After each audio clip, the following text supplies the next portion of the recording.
Сегодня у меня на обзоре часы Восток Амфибия 120-512. Вообще у часов Восток есть интересная особенность. Стоит купить одни, как потом бывает трудно остановиться, чтобы не купить другие. Я знаю, что тут люди разделились во мнении, кто-то наоборот сильно не любит часы этой марки. Я, например, купил, наверное, уже из десяток разных часов Восток за все время. И у меня уже есть похожие часы Восток Амфибия в 120 корпусе с белым циферблатом и цифрами. Эти же без цифр, только с метками. Вообще мне они напоминают так называемую ушастую амфибию, метками на циферблате и на безеле. Основные характеристики этих часов. Здесь все стандартно для амфибии. Диаметр чуть меньше 42 мм. Высота от ушка до ушка 48 мм, толщина 15 мм.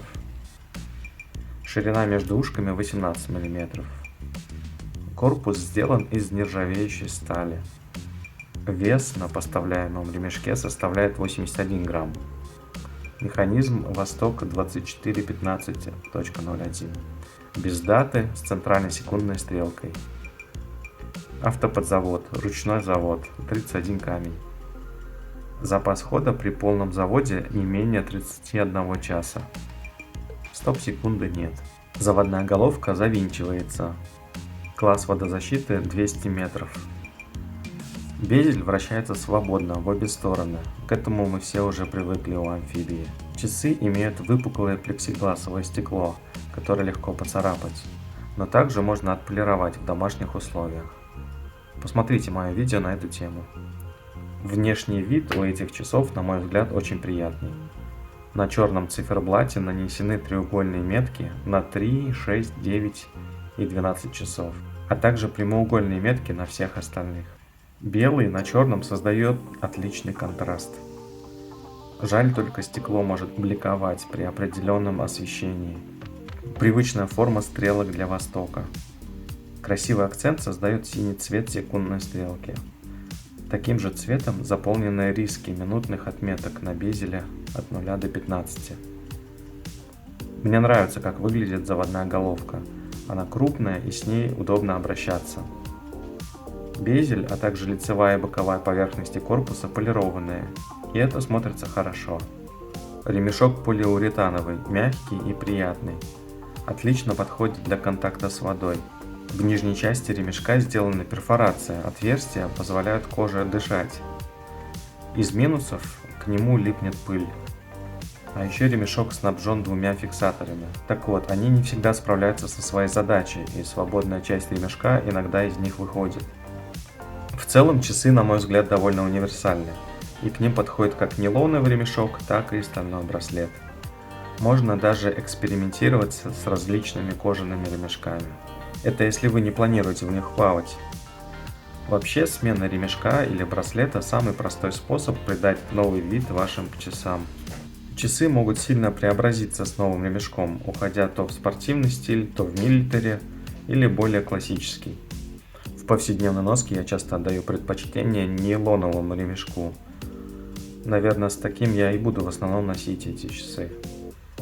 Но для поездки на море я однозначно выберу оригинальный ремешок. Светонакопительный состав нанесен на метки и стрелки. Секундная стрелка, так называемый лолипоп, в темноте светится кружок секундной стрелки. Очень быстро метки угасают. Стрелки неплохо светят первые полчаса. В течение второй половины часа они совсем угасают. Никаких звезд с неба, так сказать.